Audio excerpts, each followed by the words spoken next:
thank you so much. I am thrilled to welcome you all to our second event as part of the Donald H. Ogilvie Colloquium, which is sponsored by our CARE group, which is the Council on Anti-Racism and Equity here at the School of Management.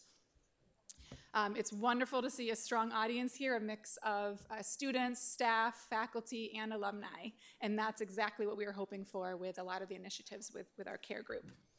My name is Kristen Byers. I use the pronouns she, her, hers, and I am proud to serve as the Assistant Dean of Inclusion and Diversity here at SOM. And beyond getting to manage a pretty amazing team who's here today, one of my favorite parts of my role is being able to really help create and manage and co-chair our CARE group here. So since CARE is a relatively new structure at the school, and particularly for our alumni who might not have heard of this before, I did just want to take a minute before we get started to explain a little bit of the history and the evolution of how CARE came to be and this colloquium and why we're here today. So as you all know, issues around diversity, equity, inclusion, and belonging have long been a priority and a focus of our school and how we deliver our mission to educate leaders for business and society. And as we all witnessed in 2020, the pandemic heightened many of these issues, particularly around race and inclusion and attentions there. So as these issues were brought to the forefront and the school was thinking about many ways to respond, Dean Charles is an amazing leader and has tasked us with kind of creating a mechanism and a committee, a mix of the SOM community to really be able to help drive the school's anti-racism efforts and bring forth issues surrounding inclusion, belonging, and other topics and issues to the leadership, and bringing issues, ideas, elevating voices, and bringing solutions as well. So we were tasked with bringing a mix of the SOM community and together, and I believe this CARE group is the first committee of its kind to have all constituency groups within the SOM community get together around a topic. So we have about a dozen or so members of the committee. It turns over annually, and we have 2 to 3 students, current students, and a mix of programs represented, alumni across various class years and tenures, staff members across different positions, departments, and levels, and also faculty. So it's been a really wonderful experience. And the council advises the dean on issues related to inclusive community, academic culture, and representation. So our inaugural CARE group, and many of whom are here today, it's wonderful to see you back. Thank you for your continued commitment. Met for over a year together to really create the council, everything from naming what the council should be called, and which we ended up with CARE, setting community norms, and really sort of passionately and openly debating and exploring and examining and poking these really important topics throughout the year. At the end of the year, we got together, and I think we had about a 4-hour meeting with Dean Charles, and the council put forth a few key recommendations. This is where the colloquium idea was really sort of born out of.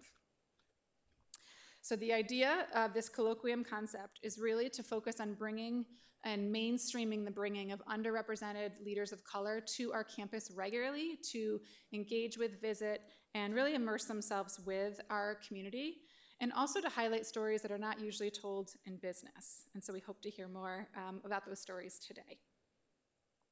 The first CARE group also suggested a very fitting name for this speaker series in honor of the late alumnus Donald H. Ogilvie, who was a member of SOM's charter class. And among many other things, Don was a trailblazer who demonstrated unwavering advocacy and action related to racial equity during his time at Yale as an undergrad, his time at SOM as a business student, and throughout society more broadly. He was an extraordinary leader who really broke through barriers in his life and career. And having this named series after such an inspirational leader really enables us to permanently continue this important work. So we launched the inaugural colloquium in honor of Don Ogilvie just this past fall, and some of you in the audience were here, so it's great to see you again. And there is a video replay if you're interested on our website to hear that inspirational discussion. So fast forward today, and now we are wrapping up another productive year of our second term of our CARE group, with another passionate group of members driving equity and inclusion forward, and many of them are here today. This group planned today's event to continue this momentum and progress forward from the Fall Colloquium. It's also no coincidence that the date of today and the timing of this event comes at a very special time for Don and his classmates, the class of '78, and I know some of you are here in the audience today, in this weekend, that's celebrating your 45th reunion at SOM. So let's give a round of applause for that.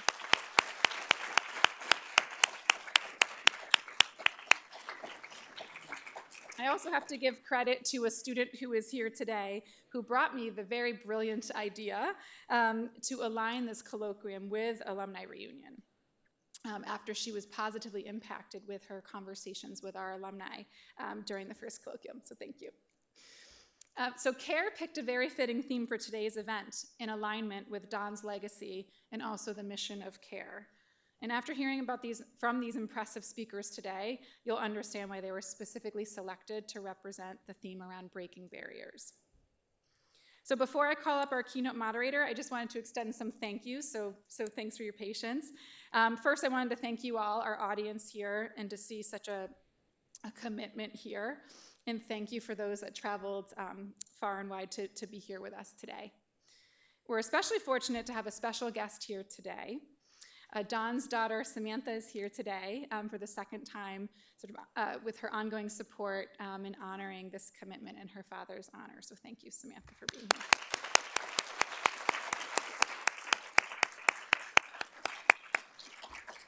So big thanks to our entire CARE group for your leadership and dedication to SOM throughout the year and for sweating the details with us all.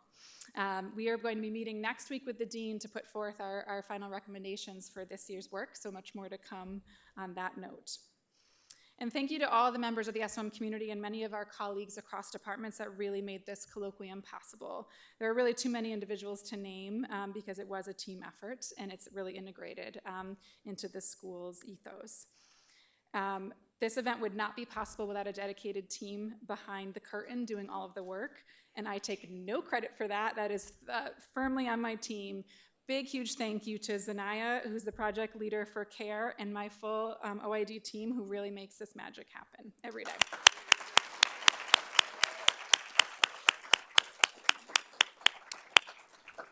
Okay, so last thing, I really want to thank in advance our student moderator who's going to lead us through this important conversation. Hang on. So one really important lesson that we learned from the first colloquium was that the discussion was really enriched by having Mei Lin, one of our students here, join the panel of our esteemed alumni and really bring a diversity of perspectives of what it's like being a current student and having those voices and perspectives joined together. So we're really excited to have a student leader moderate this conversation today. So Julian, why don't you come on up here and I can introduce you. Julian Love is a second-year MBA student. Prior to attending SOM, Julian completed GE's financial management program and worked as a manager in EY's advisory services practice. He also served as a CFO for St. Hope and was part of the launch team at Black Capital, a venture capital firm that focuses on investing in underrepresented founders. During his time at SOM, Julian has also co-founded several organizations and groups, including the Yale Black Venture Summit, the Meng Impact Fund, and the SOM Blockchain Club. After completing his MBA, Julian will be joining Franklin Templeton's digital asset venture capital team. So despite how incredibly busy you clearly are, as you wrap up your experience here, thank you for making the time for this important initiative. And we're going to turn the floor over to you. So thank you, Julian.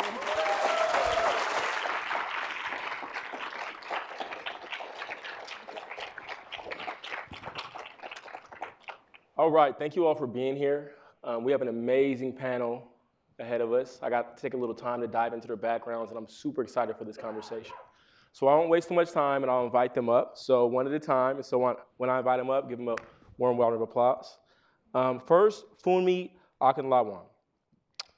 She did her bachelor's at DePaul University, did her MBA right here at Yale SOM. Post-MBA, Funmi joined Merrill Lynch as a financial advisor, then took a strategy role with Sears. After that, she pivoted to become the manager at Education Resources Strategy. Then she went on to co-found Nigerian Youth Empowered for Success, Inc. and most recently has co-founded Equity Journey Partners. Give it up for Fumi.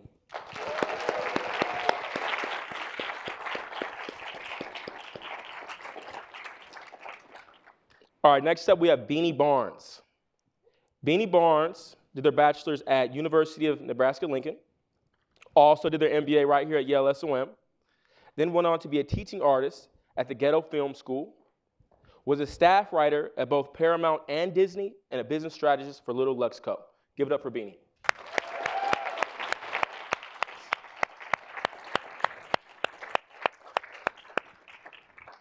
And lastly, we have Corey Harrison. Corey did his bachelor's at Lehigh University, did a Master of Science in Computer Science from Duquesne University, also did his MBA here at Yale.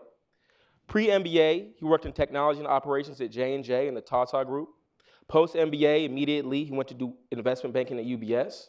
He did corporate strategy and development at ICM, IMS, was a White House fellow and special assistant to the Secretary of Defense. While he was there, he co-funded the Defense Digital Service. He was a principal at KKR, senior vice president of operations at the NFL, also the chief of staff to the commissioner, and the co-founder and CEO of Flip. Give it up for Corey.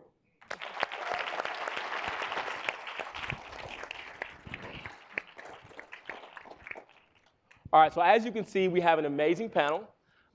We have some pretty deep questions. We talked a little bit, and they're really going to get into it and not hold back, so we're excited for that. But I'll start, and this goes to the entire group. You all have made significant pivots in your career. Can you talk about your biggest pivot, what inspired that, and how you navigated that process? Yeah, so I made a pivot from business and finance to education. And what inspired that was actually an epiphany I had at SOM. So I came in from Accenture, IT consulting, had an undergrad in finance. So I was always thinking business, business, business. But there was a seminar that I think the career office put on. And in that seminar, the speaker was talking about what is your passion, what is your interests, your skills, and all of this. And as we did the exercises, my epiphany was, oh my gosh, the thing I've always done outside of work is really try to help under-resourced, underprivileged kids succeed, people with similar backgrounds to me. And so I was like, okay, well, forget business and trying to get a consulting job after SOM. Let me pivot and start looking for economic development jobs, because I didn't know what existed in 2002, 2003 in the space that I cared about that was more than nonprofit. Because part of the reason you come to SOM is to impact society at a larger scale. So I started looking for big, big things. Did not happen. I left SOM without a job, but I started my own nonprofit to help students of African descent. And then it was like, I have to eat at the same time, you know, like with the nonprofit. So while running the nonprofit, I went back to business and did that for a couple of years. And then my husband and I moved to Boston for his work. And I was like, I'm going to give this one more chance to really like do my passion. And I interviewed with IBM Consulting and then found this organization called Education Resource Strategies. Interviewed with them, and it was like the heavens opened, right? Because they were doing strategy consulting at the systems level with large urban public schools. And I got to use all the quantitative skills that I'd learned in business mixed with my passion, right? Mixed with what I love about consulting, where every day, every project, something's new, something's different. And after I started ERS, that was it. I didn't look back. I've always been in education since.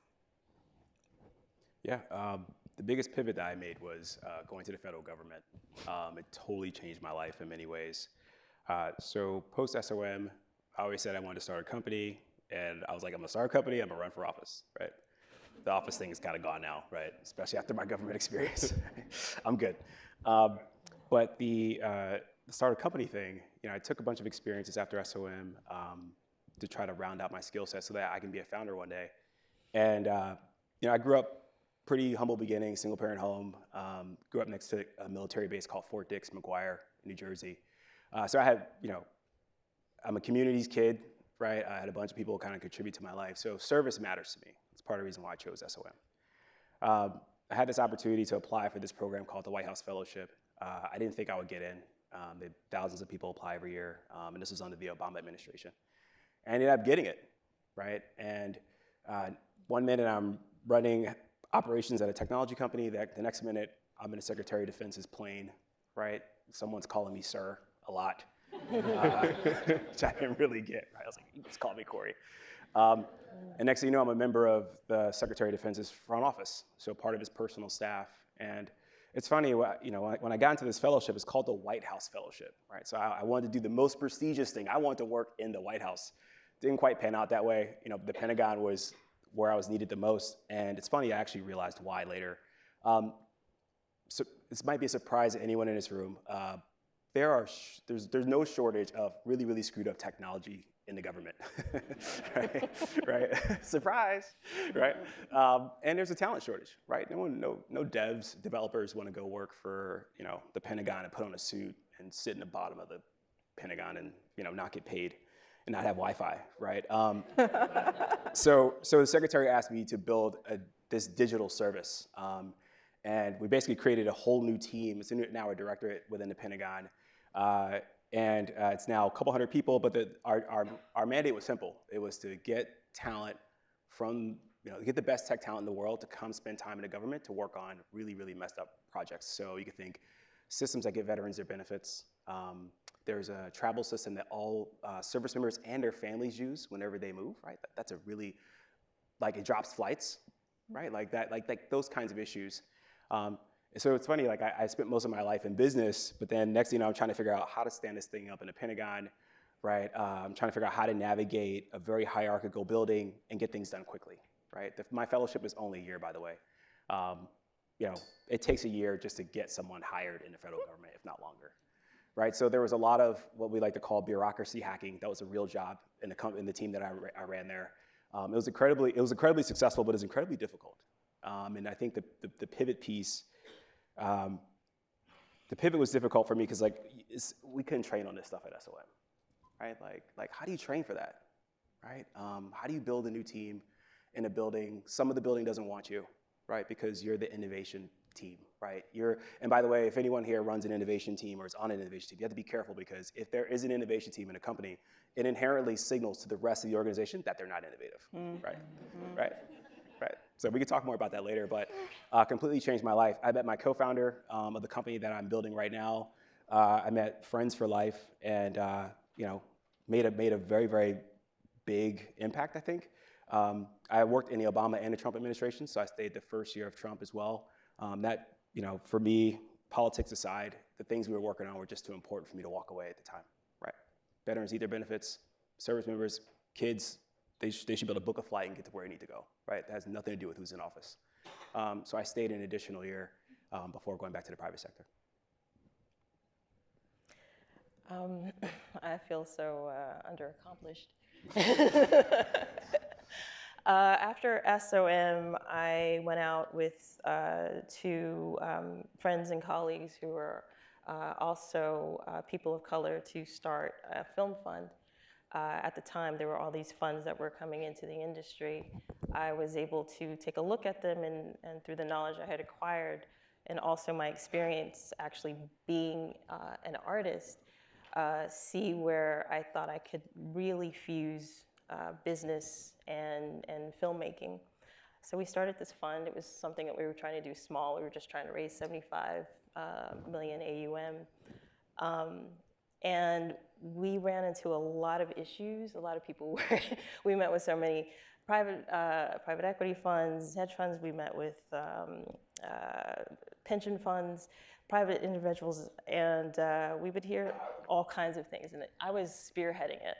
I would often find myself in rooms with men who did not look like me saying things like, "Oh, you're so pretty. What are you doing in here?" Or this plan that I had spent. Actually, I don't know if Maureen is here. Maureen Burke was very influential to me on the entrepreneurial track. She really helped me put this plan together. She was a sounding board for me, and I tried to kind of move forward with this and end up in these these spaces where there was no one who looked like me, let alone many women. And so I would get men saying things like, you should give this idea to Jerry Bruckheimer. He can do something with it. And I'm like, I spent the last 2 years putting this together.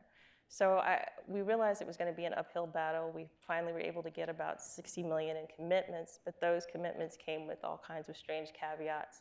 Like, well, why don't you try this out in China? And we're like, we don't know anything about China. So it was that, or it was the last straw was people who were willing to put the commitments forward at the expense of my partners, saying we want you and not them. So my integrity was questioned right off the bat, and I walked away from that.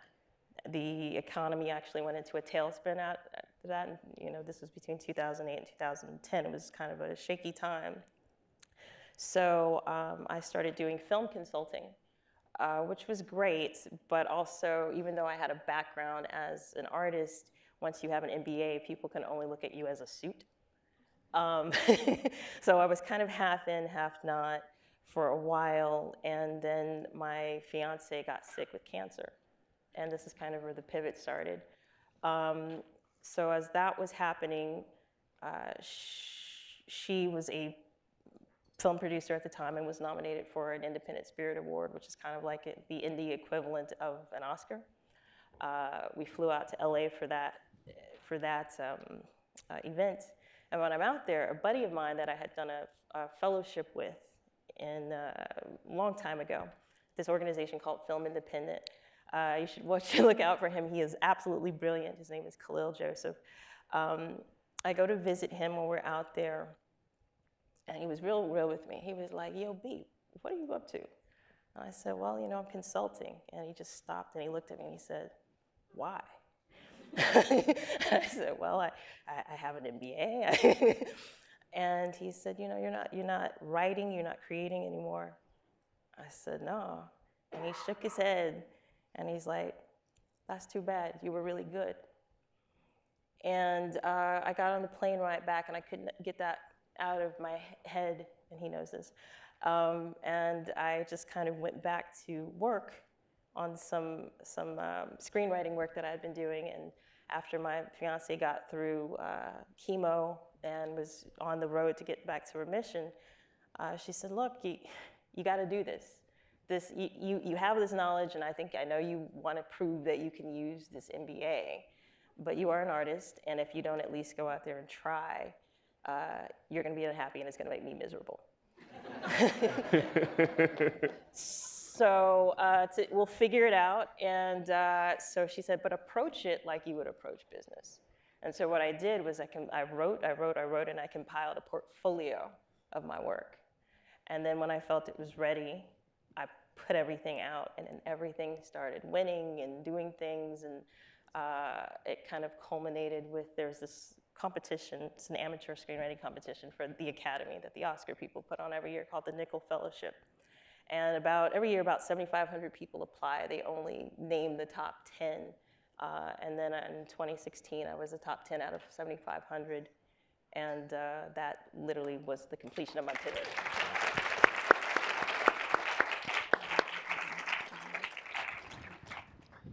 I thought you said you weren't accomplished. Right. Thank you all for sharing a little bit of your story. We're going to dive a little bit deeper. So each of you has charted a very individual path that's true to you. How did you find the courage to do that? And then what have been some of the biggest struggles, and what's been the most rewarding? Anybody can start. I would say charting an individual path for me has been about passion and necessity, right? So I talked about the epiphany that I had at SOM. So that passion for helping others children, youth who are under-resourced, underprivileged has always been a thread through my life, like from high school, actually middle school.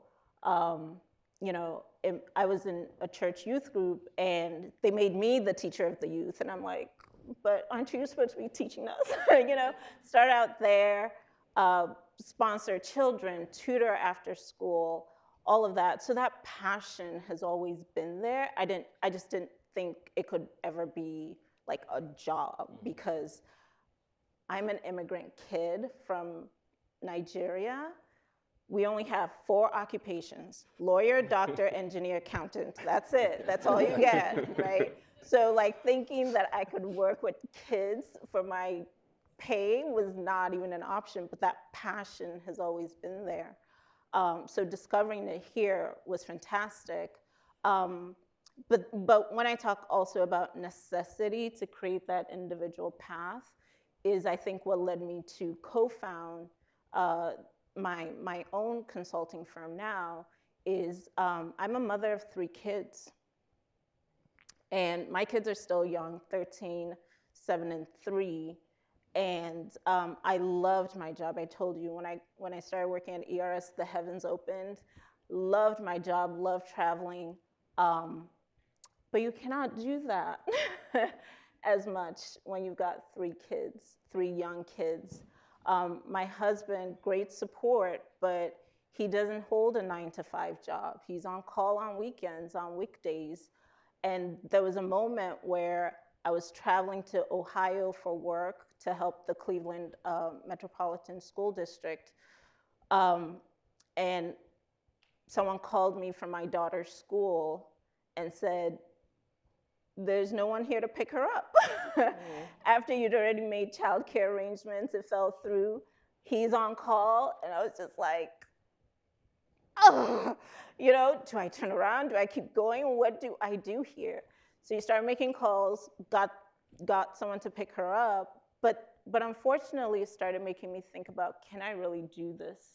Can I really do this at the level that I want to do it, with the excellence I want to do it?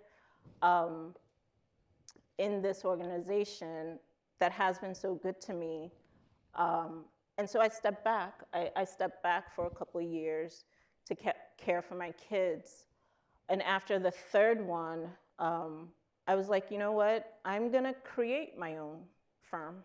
And I'm gonna create my own flexibility. And I'm gonna design the work the way that I can do it now, right? And it's a season, right? It's a season. There are times when you can go 100 hours a week if you want to. And there are times where what you can manage is 30 a week.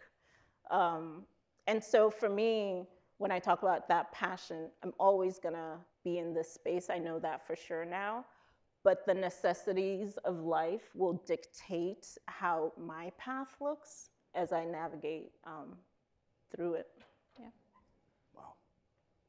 Sorry, can you refresh the question? I'm just like, I want to sit here and listen. Totally get it. So each one of you have charted a very individual path, true to just you. How did you find the courage to do that? What have you struggled with? How's it been rewarding? Yeah, you know, I call it the mirror test, right? I think I have to be able to look myself in the mirror and say, I love all y'all, but I don't really care what you think, right? I care I need to be able to look at myself in the mirror and say, did I put my best foot forward, right? And that's on me and me alone. And when I was growing up, I had so many people kind of pour into my life that I feel that I'm supposed to like amplify that, right, through impact. That's what I'm supposed to just amplify it, right? That's how I see my life. So for me, on the courage side, not saying that it's easy to step out and do this, right? Like I promise you, like all that bio stuff sounds real cool. It doesn't feel cool in the moment, right? Like when you're talking to someone and they're like, well, what do you do?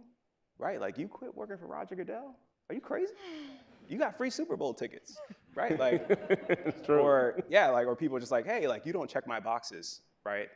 Or if you get laid off like I did, right? Like it doesn't feel good in a moment. right? It feels good afterwards. It looks like genius afterwards, but in the moment, you're just like, I'm an idiot, right? Like, I really screwed this up. To me, the courage comes from, but at the end of the day, I still have to answer that question, right? I still have to look myself in the mirror and say, like, did I go after what was in my heart? I feel like I was called to be an entrepreneur, right? Did I do that, right?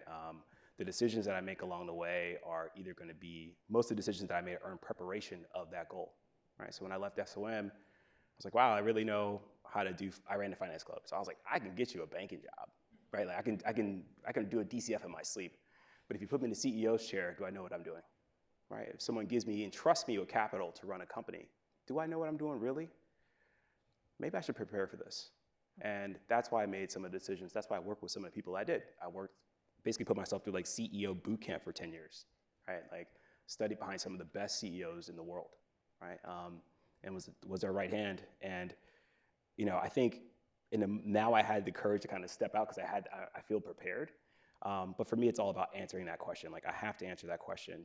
And to me, that's the biggest kind of benefit of it all, right? Like that's, you know, it definitely wasn't easy, but I can look at myself and say, hey, like I did right by what my Uncle Sheldon taught me, or, you know, Mitch the mechanic, or all these people who poured into me and believed in me and gave me a shot. Like I believe I'm doing the best I can with that right now. And to me, that's the most important thing. For myself,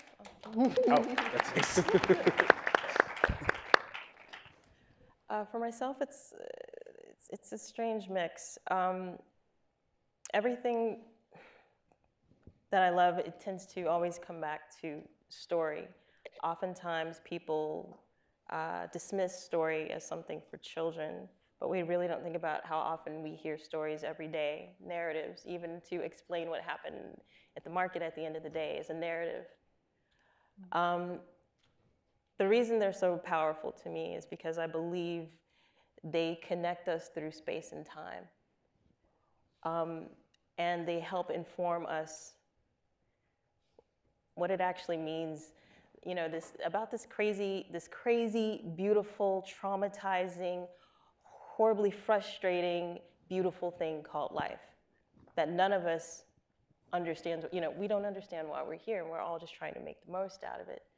Through a story, what you actually feel is more human because you don't feel so alone. And what I mean by that is that theoretically, I can have some sort of, you know, if there's roughly 8 billion people on the planet, I can have some sort of external experience with 7.9999, billion. The only person I cannot have an external experience with is myself.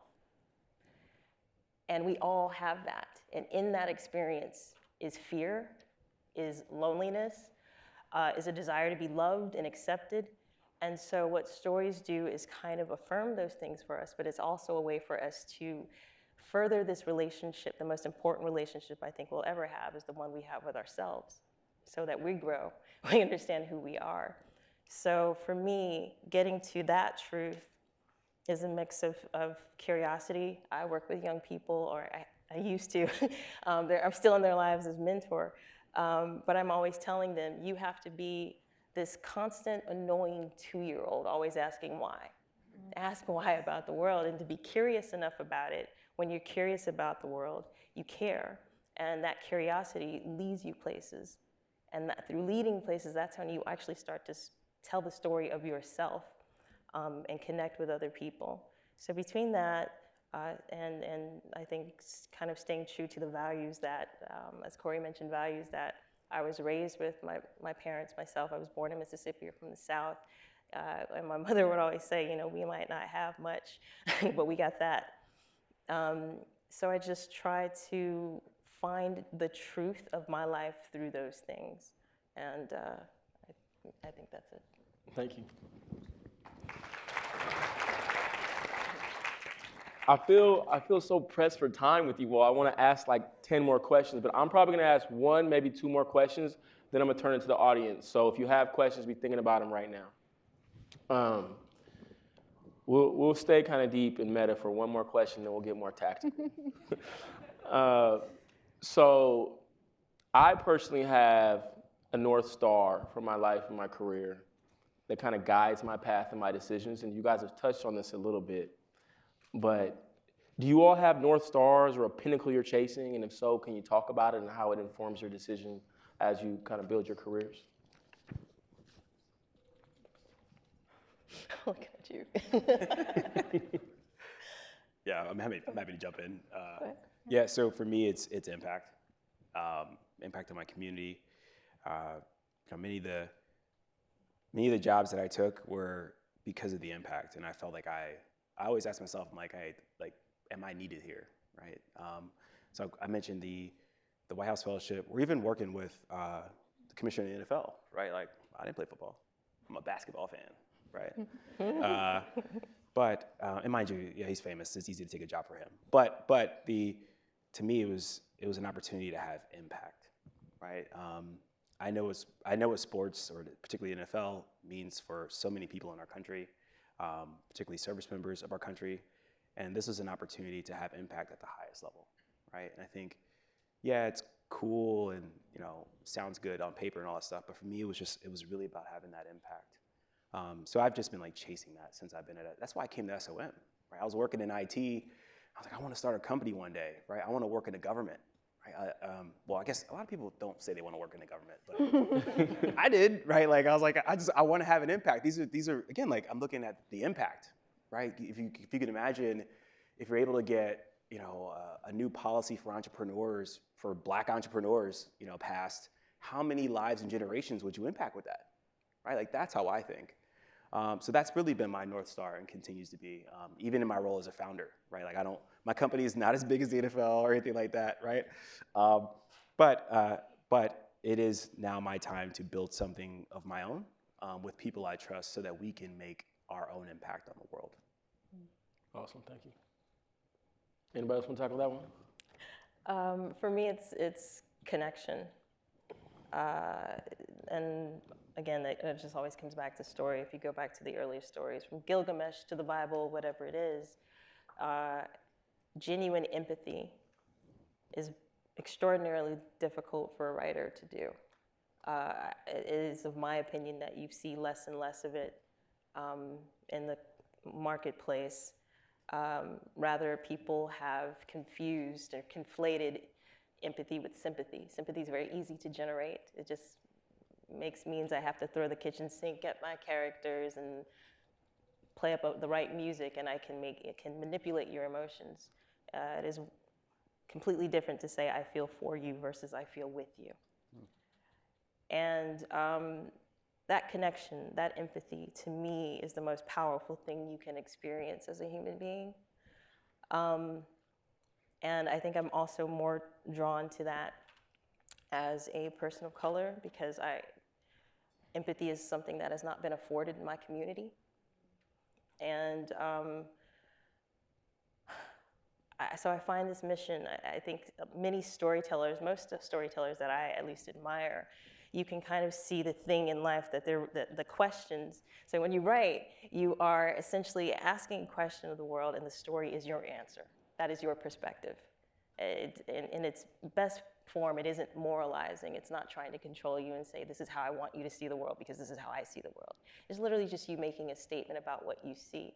James Baldwin always said, the role of an artist is to shine light on the darkness. And what that literally means is basically say, it's shining light and not just willful ignorance, but shining the light on these things that we don't realize that we're not even seeing every day.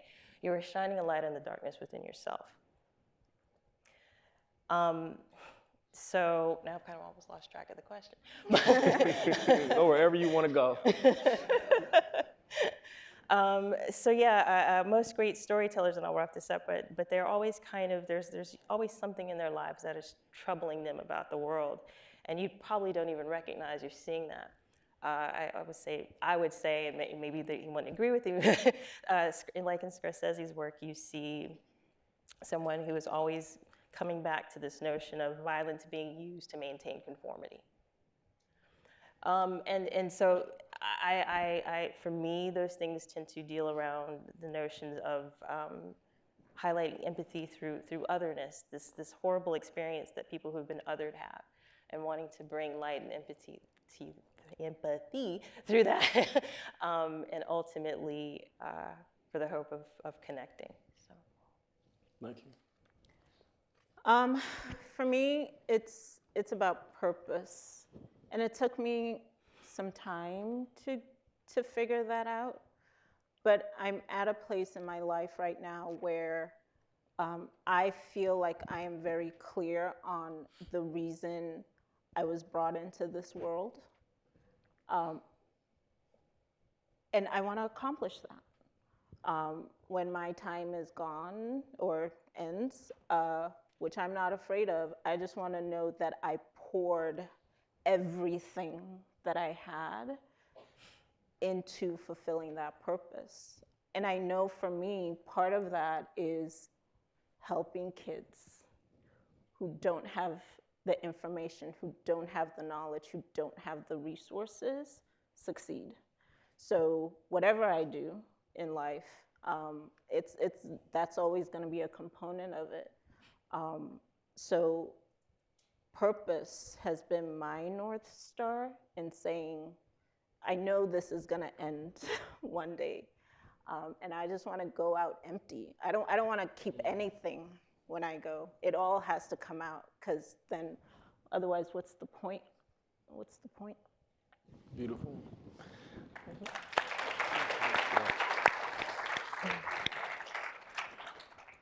All right, so I'll ask one more. Okay. Okay, cool. Awesome. So, kind of shifting gears, I want to talk about your time at SOM. So, how did your time here prepare you for the careers you've led? What are some of the things that you got the most out of that you engaged with here, and what are some of the things that you maybe wish you would have done? And maybe speaking to some of the first years here who have another year to take advantage of the experience.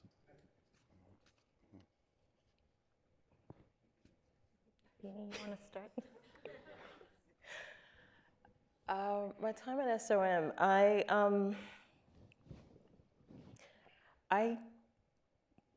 fell in love with SOM when I was looking at schools. Largely, I had been introduced to, at the time, she was a student, had been an intern at Lehman, and I had a friend who said, we had this great intern, you should meet her, I know you're talking about Yale, you should meet her. And her name is Valerie Dixon. She welcomed me into her home, and literally just immediately became like a sister to me and a supporter and champion. And she started introducing me to other people at the school, the other Black students. I was able to sit in on classes very early on and was able to take part in discussions, even though I was not a student yet. And I felt like I could kind of be myself a little bit more so here. When I looked at some of the other schools that were bigger, and I just didn't feel that way. I felt like I might get lost, and I was also coming from film. So I was assured that when I came here, I could kind of carve that a little niche out for myself, and that it wouldn't just be Beanie's got to go into finance or Beanie has to start a nonprofit. It was fun and also challenging to kind of navigate that, because I was kind of a bizarre unicorn coming from the arts in that way. When I got out of school, some programs started an MBA/MFA, but a lot of those people who tend to go to that program didn't have experience in the industry or in the arts. They just wanted to do a career pivot. And I believe that that experience allows me to see things so differently. And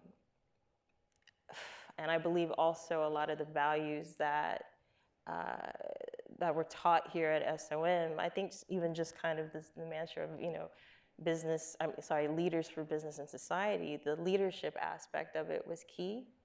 It's something I always tell my kids to this day.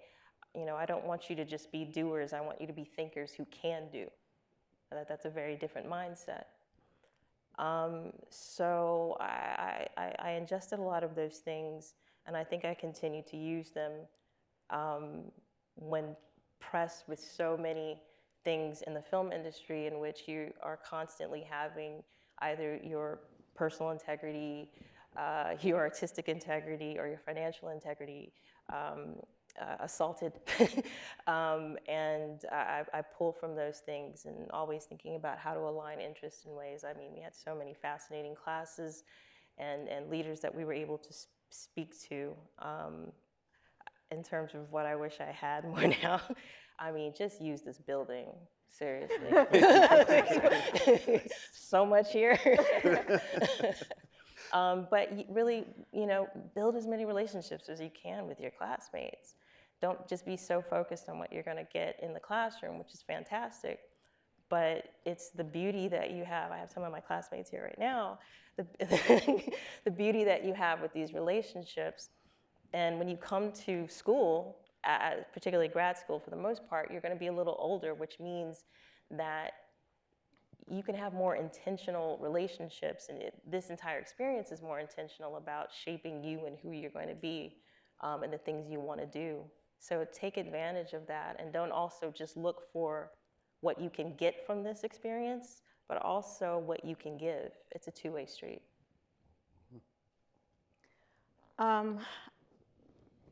So one of the things that I would say the SOM education, the way it helps me now is by providing a systems view of the world. So I would say I had a really solid undergrad business education. Go DePaul. But it was very much a technical type of education. We were taught how to do accounting, how to do finance. I knew how to do present value, future value, DCF, all of that before I came here. But in, I think, a very discrete way. And what coming to SOM did for me is to get me to think wider about the systems. So I remember classes I took, like one with Doug Ray around, and I think that class was maybe my first introduction to this idea of frameworks as a way to solve big, complex problems, right? That how can we make the world a better place? How do you solve poverty? How do you solve the fact that Black boys are 10 times more likely to be disciplined? How do you solve the fact that the ozone layer is getting bigger and bigger? And someone gives you that problem, and you're just like, where do I start, right? But if you start to put frameworks around it, you start to see pieces that you can then tackle. So in the work that I do now, where it's all about closing the achievement gap, but not really, right? Because what we're seeing in the test scores is because of a whole bunch of other things that are happening in the system, right? The test scores are just telling us where we have failed in the system. Mm-hmm. The fact that a child cannot maybe get to school because the bus system has inequities built into it, how's he gonna learn? The fact that Black girls are 5 times more likely to be disciplined and adultification. And I see that with my own daughter. She's 13, she's 5'9", but people think she's like 21 and treat her like, no. That's gonna impact test scores. The fact that a kid comes to school hungry, the fact that a kid comes to school and there's mental health issues at home, right?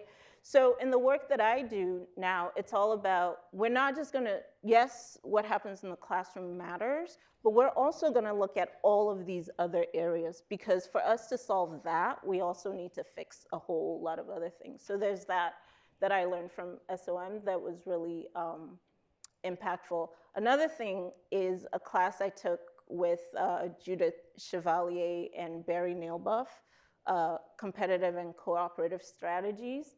And the big takeaway there was that you can actually increase the pie. Mm-hmm. We don't all have to struggle for the pie, right? And that was big because in business, at least before SOM, my thinking about business was a zero-sum game. I want to be number one, right? Like coming into SOM, I want to be the CEO of a really large multinational corporation. I want to be jetting all over the world. Didn't happen.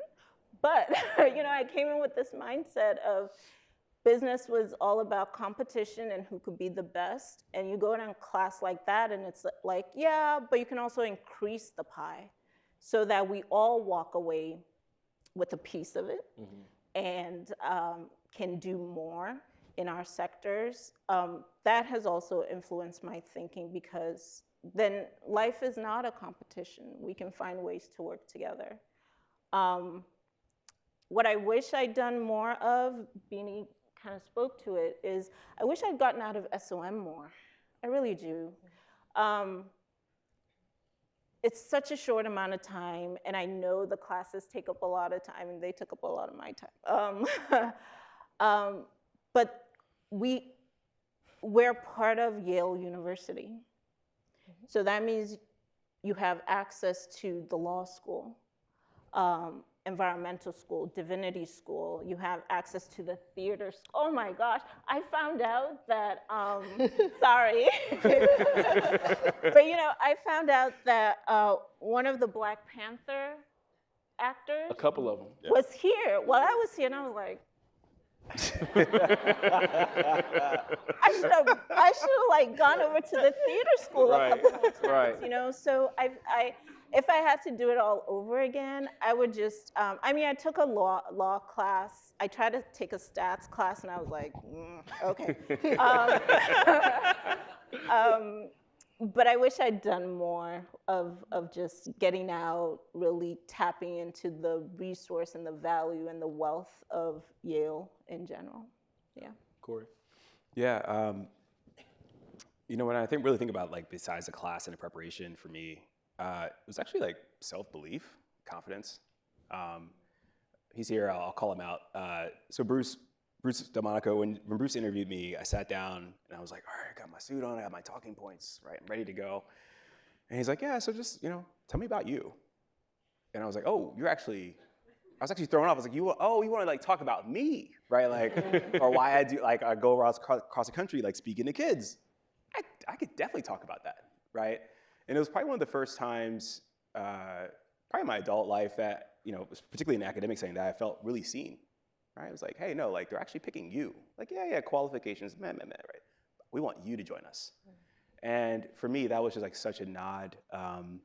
And also I think it kind of just like dovetailed into the rest of my SLM experience, right? Because, my background, I have a 2.7 GPA, right? Which ain't good. Right, not supposed to be here, right? 2.7 GPA, right? Like, crazy childhood stories and all that stuff. I didn't think I was supposed to be at a place like Yale, right? And here this ambassador of Yale, the director of admissions, who's incredibly intimidating to me at the time, right? Like, saw me in that moment, right? And I felt like that's why they picked me. And when I came here, I felt the permission to be me and a permission to explore. And also, when I got here, I was a career changer, right? So my background's technology. Next thing you know, I'm because I believe, and I'm like, okay, I think I'm onto something. I think I could do finance, right? So I get one of the first internship offers at Goldman, right? I end up running the finance club, right? So for me, like and that's probably really, now I think about it, it's probably played out in why I feel comfortable in any industry, right? Like when I can figure out the Pentagon, I can figure out the NFL, I can figure out private equity, right? I've done well in all those places, and they would love to have me back, right? And that's not bragging, that's just because of the experience that I had, right? And the belief and that muscle memory that I had, that I developed here. So yeah, it's interesting that now that I think about it, that's the biggest thing, is that self-belief piece. And that plays right now, right? Like, I'm a CEO of a startup, that's hard. You gotta believe in yourself every day, right? Like, I don't write code, I run a generative AI startup, right? Like, we have large language models. I didn't know what that was, right? I do now, right? I better. I got real investors behind me and customers. But that belief started here. And I really always look at SOM as the place that gave me a shot, right? It took a shot on me, and to me, that changed my life. I agree with Fumi in terms of leveraging the rest of the university on the other side of this, especially for current students. And I would also encourage you give yourself time to play, right? Like, yeah, you got your job, you're gonna make a lot of money, great. What's the other thing that you wanna do that you haven't told anyone about, right? So my second year at SOM, I spent the first year all focused on finance. The second year remember I told you I wanted to do impact, care about service. I wanted to work in the White House and in and around government. I didn't know anything or anyone, right? So the second year I actually leveraged the Yale network to meet a bunch of people in DC. I spent a bunch of time in policy. I got an independent study and somehow got it into the Small Business Administration. I met a ton of White House fellows because I knew I wanted to do this program that was really hard, but I didn't know anyone again. And that's how I spent my time, and it was time well spent, right? So I would say lock in your job, do what you got to do, but don't forget to work on the stuff the other stuff that drives you. Thank you.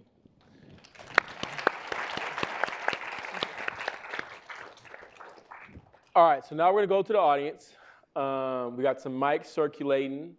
We got, I think, 10 minutes for questions, maybe 7, but let's get it going. Okay, perfect, 15 minutes, let's do it.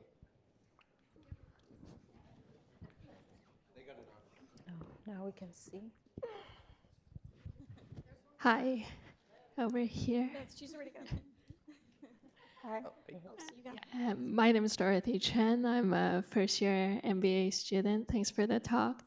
I had a very interesting discussion with some of my classmates the other day about what business and society, the and society part really means. So, I mean, for context, have been a public official for many years before coming here. So for me, it's about how we encourage participation across sectors. Lots of people talked in that conversation about, what's the role of business and how we can expand that to not just the private sector. Some people talked about, having skills that they want to apply to, that they learn here and apply to other kinds of areas. I'm just interested, with lots of alumni here and given the theme of your talk, what that means to each of you, this idea of and society.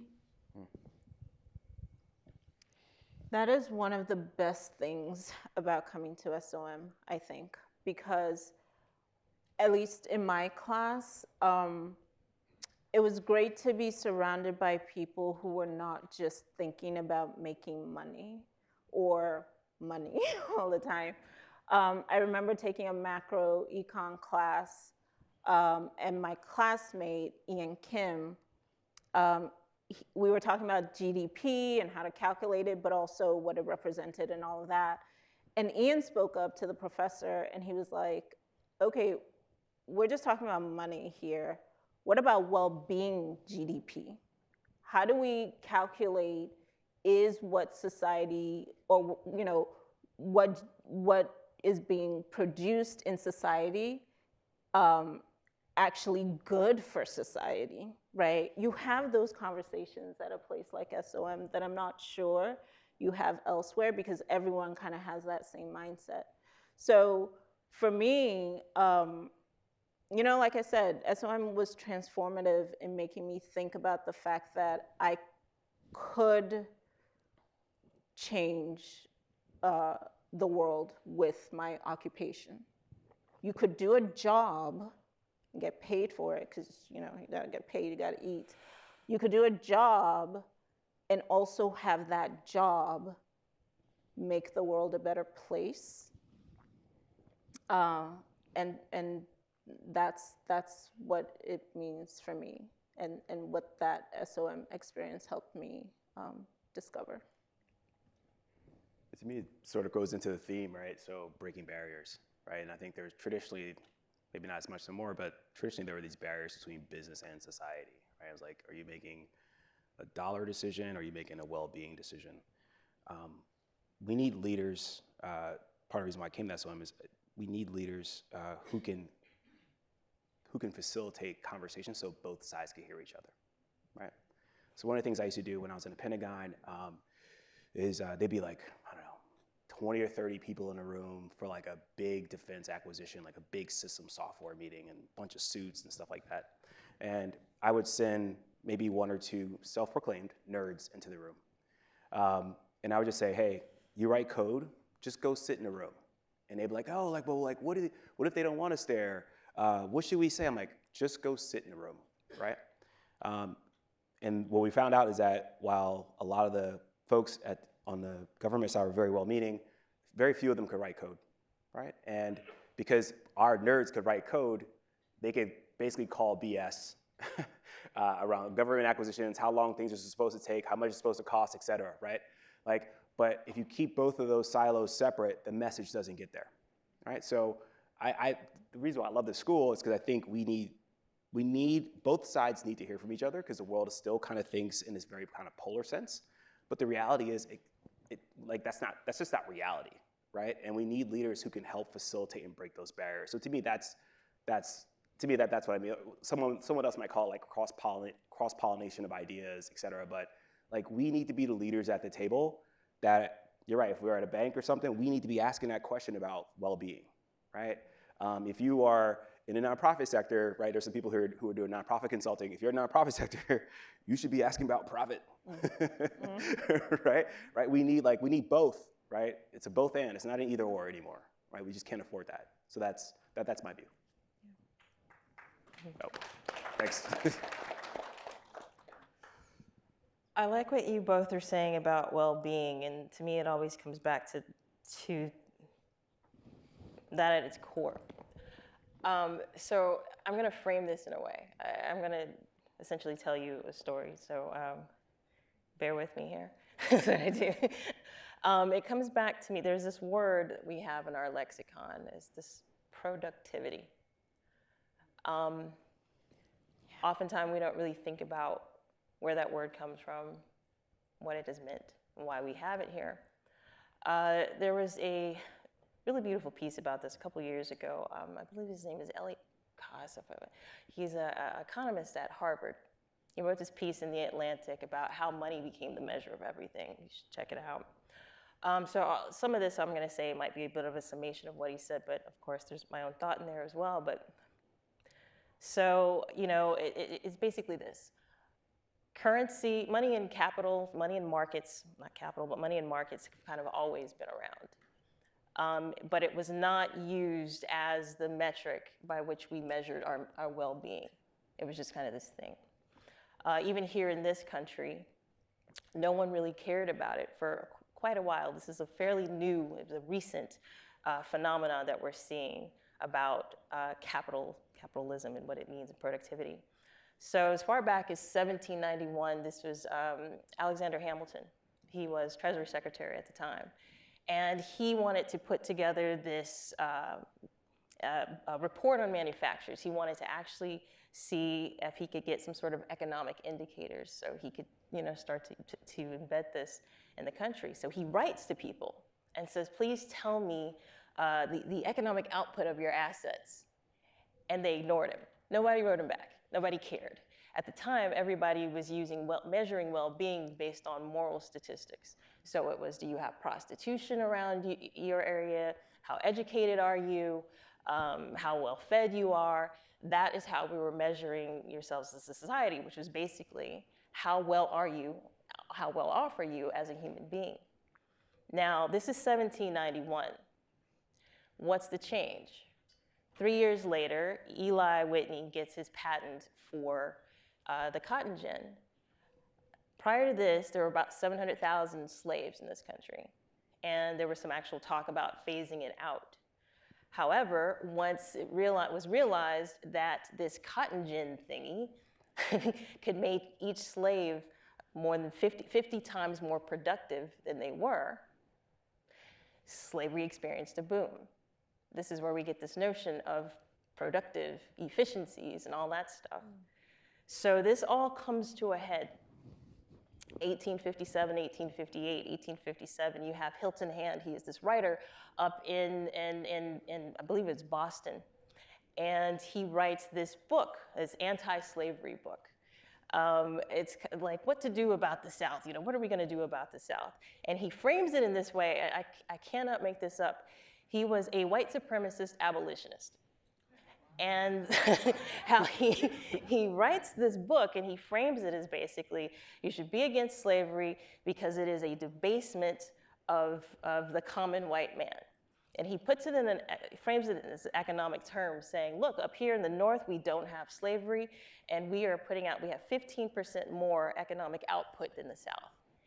By maintaining this as a South, this is going directly in the face of economic white self-interest. This is why you should be against it. So all these wealthy men in the North who had made all their money off this economy of slavery, people forget that even though the slaves were owned in the South, they were insured and mortgaged up in the North. So it's all the same. So they get to take this notion of slavery, and it's framed in economics, and they get to have the moral high ground. A year later, this is 1858 in the South, John Hammond, he's this senator, South Carolina, big slavery guy. He's got 300 slaves.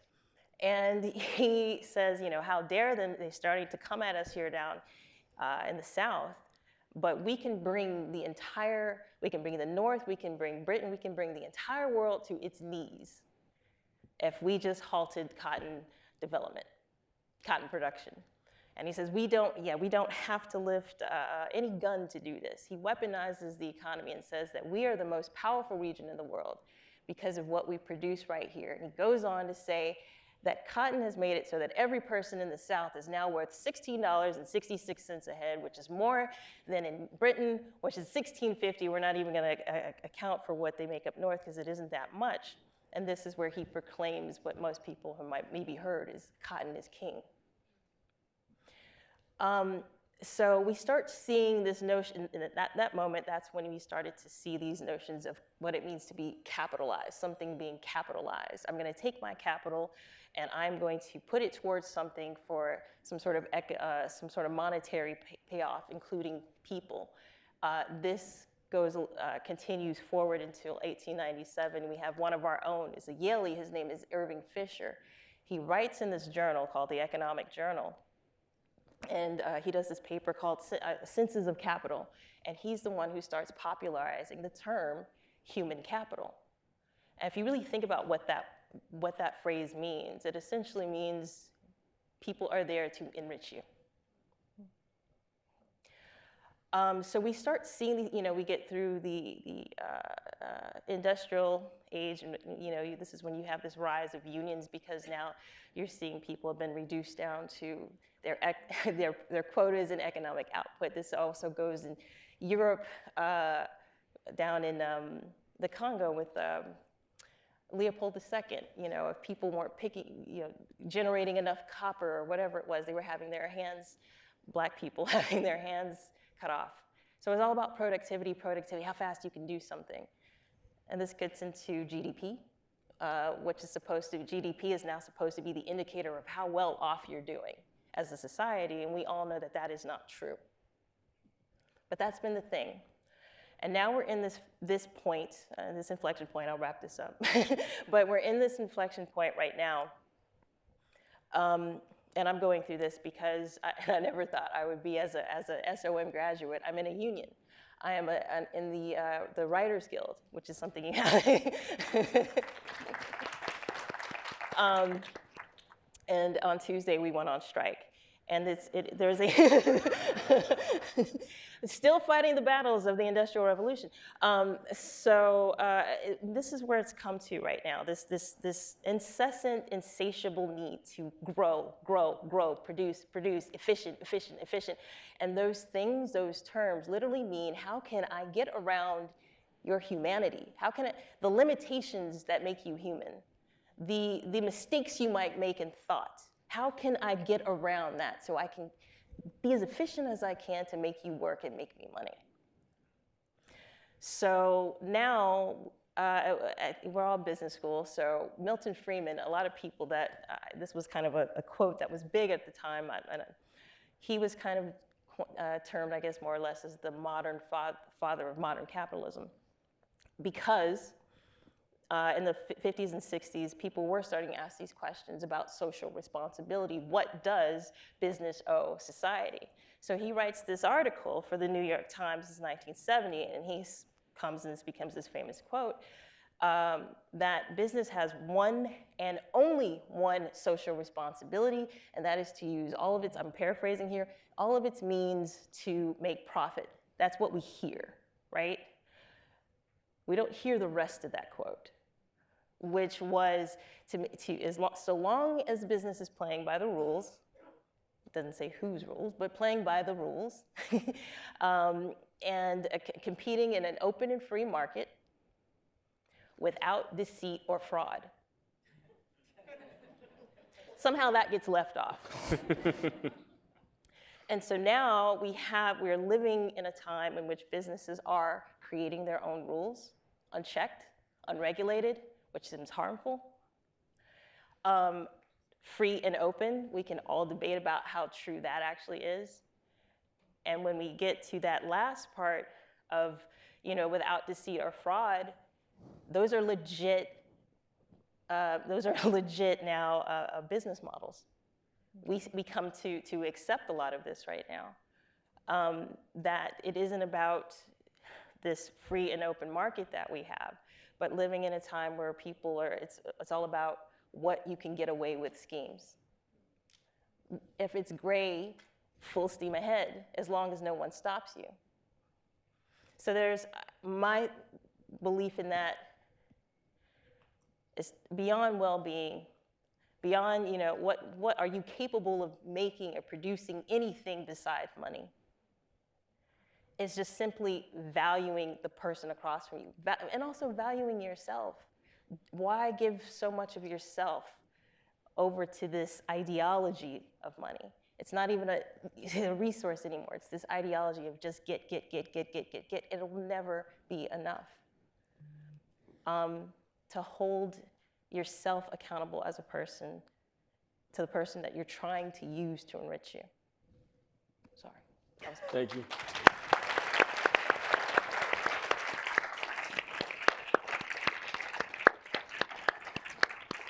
All right, here we go. Last question. My name is Anuli, Ember 2021. I became an empty nester at 40 years old when my children went to college. And so I'm very much in a place of looking back upon my career, which is weird for all my friends.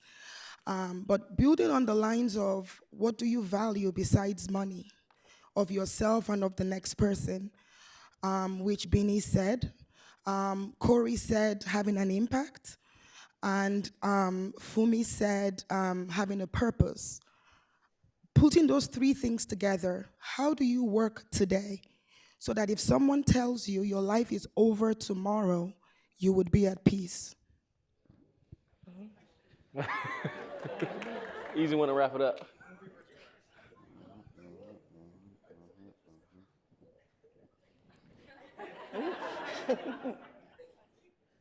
See, you go to other places and they don't ask you questions. Right?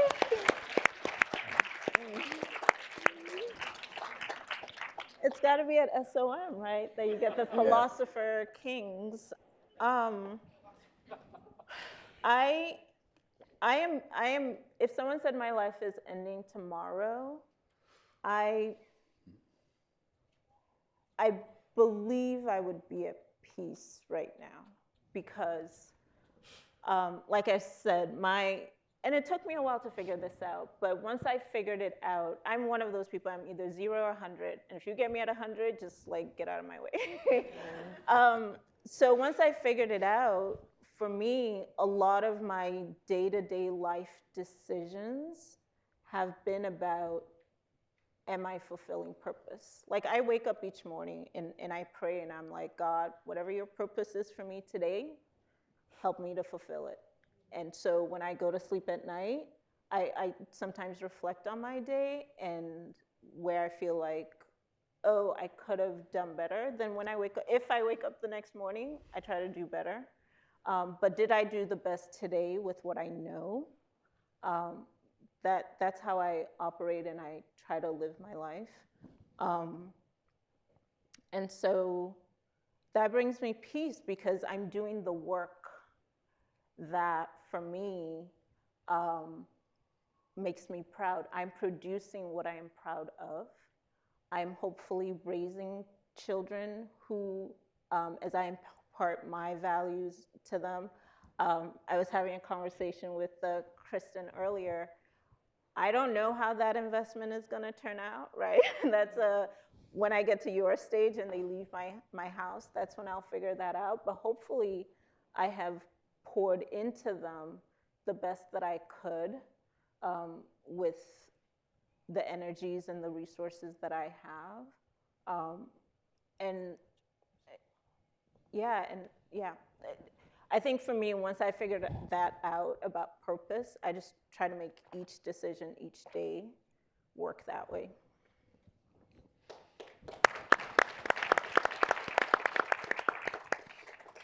Yeah, I think about things very, very similarly for me, right? Yeah, I gotta be able to look myself in the mirror and know that I gotta know that I did everything I could with what I had, right? And ironically, when I left the National Football League, I remember going to Commissioner Goodell. So I was his chief of staff, so I was always around. I said, "Hey, Commish, I'm leaving. Right, I'm gonna start a company." And he was like, "What?" Right? And many people were like, "Well, why would you do that? That's crazy." And my answer to him was, "Hey, look, I've always wanted to start a company. I got to see this through, or I'm not going to be able to look at myself in the mirror, right?" And for me, it's like either I got to go now. Either I say, look, I quit. I didn't do this right. And I failed the mirror test. I got to go right now, right? So to me, that's why I would be at peace, right? Because I think, look, things weren't perfect for me, right? I do pray the same prayers, like, hey, like, help me do the best I can, show me what your purpose is and let me know what I'm supposed to do. Ironically, I prayed that one time and got laid off the next day. True story. So be careful. Yep. Right? Yep. True story. I got laid off. I was at complete peace at being laid off because I was like, I guess I just asked for this, I guess. Nice to meet you. Right? Thanks for working with me. But I really, you got to ask yourself that question over and over again. I really sincerely believe that, and to me, that's why. And also, I think part of what's kind of driven my career is earlier on in my life, I mentioned I kind of grew up in a single-parent home. I had multiple father figures either get killed or kill themselves or basically leave early, right? So the concept of me being 40 years old wasn't really something that I would think about. I didn't even talk about the cops and all the other stuff, right? I didn't know if I would be here this long, right? And I remember one of my uncle got killed in Philadelphia, and probably one of my closest father figures. And I remember someone saying, like, he was just getting his life together, right? And for me, I can't have people, Joe, I can't have people say that about me. I can't say that about me, right? So, not perfect at it, but I try to do my best with it every day.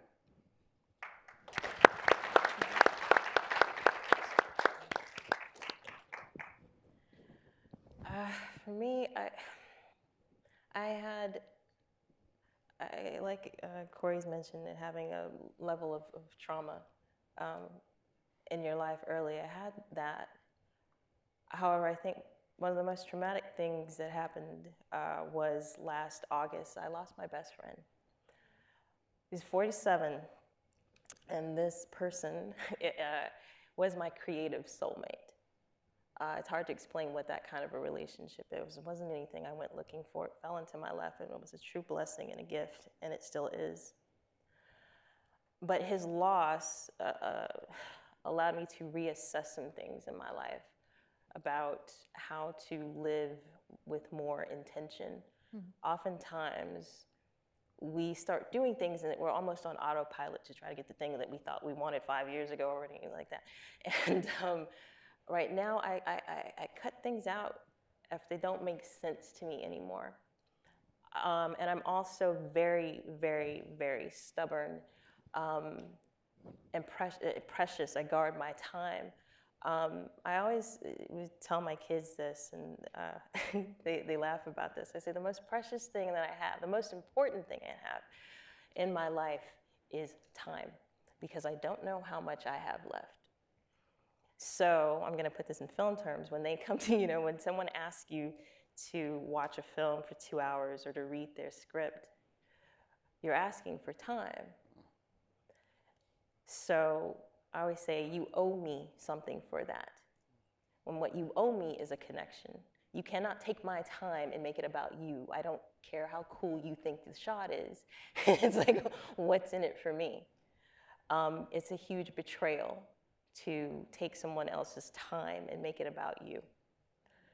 So I am selfish with time and intentional, and also passionate and driven, and I've been able to impact people. My kids, they're doing fantastic. My kids are just doing so well that I taught. I have no kids of my own, but I get Mother's Day calls and texts and everything, and I see where they're going in their lives, and it gives me so much pride. And I realized that through them, this thing that I thought I was looking for when I was 25 years, whatever this sense of fulfillment was, I got through them. And I've already told them, if the Lord decided to take me from this earth tomorrow, I'm good. So having some sort of, I think, value of what your life is, and when I lost my friend, when I lost Sean, the amount of people that came to his memorial and burial and were outright, they were just so devastated. And it wasn't that they were there because it was an event or they felt like they just had to show up. He impacted lives. And I think that that's a really beautiful thing to do. So I don't crave the limelight. I feel like if I happen to do work I care about and it ends up on screen, fantastic. But I don't give others that, or this need for affirmation or whatever it is, any power over me. I know who I am. And when I look in the mirror, I see an artist staring back. And if that's all I see before, I go to sleep tonight and that's the last thing I see, I'm okay with that.